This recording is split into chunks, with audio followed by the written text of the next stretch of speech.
नमस्कार. आज मी बनवत आहे भाजलेल्या टमाटर मिरचीचा कुचला. ही एक पारंपरिक रेसिपी आहे. याकरता मी 3 पिकलेले टमाटर स्वच्छ धुवून घेतलेली आहेत आणि त्यांना आपल्याला गॅसवर भाजून घ्यायचे आहे. मला हा कुचला तिखट पाहिजे आहे म्हणून मी 4-5 मिरच्या घेतलेल्या आहे.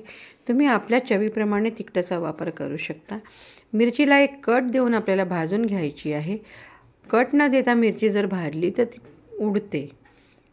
मिरच्या आणि टमाटर आपल्या भाजून झालेले आहेत. यांना मी वेगळं काढून घेते आहे. थंड झाल्यावर आपल्याला ह्या टमाटराची साल काढून घ्यायची आहे. टमाटर थंड झालेले आहेत. मी यांना सोलून घेत आहे. हे साल अगदी पटापटा निघतात. सगळे टमाटराची साल ह्या पद्धतीने मी काढून घेते आहे.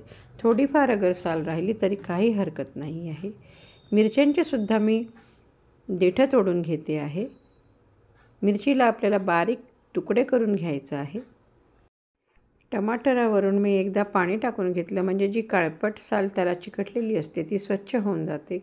आणि आता ह्या टमाटराला आपल्याला एकदा मॅशरने मॅश करायचं आहे किंवा चाकूने कट करायचं आहे.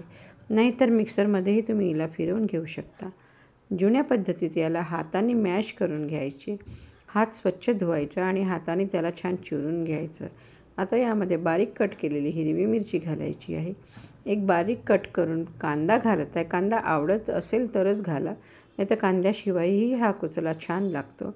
भरपूर सांबार आणि चवीपुरतं मीठ घालून आपल्याला छान याला मिक्स करून घ्यायचं आहे. जर तुम्हाला कांदा घालायचा असेल तर तो खातेवेळी वेळेवर तो कांदा घाला. कुचला आपला तयार आहे. हा कुचला भाकरीबरोबर चपातीबरोबर फार छान लागतो. भाताबरोबरही हा छान वाटतो.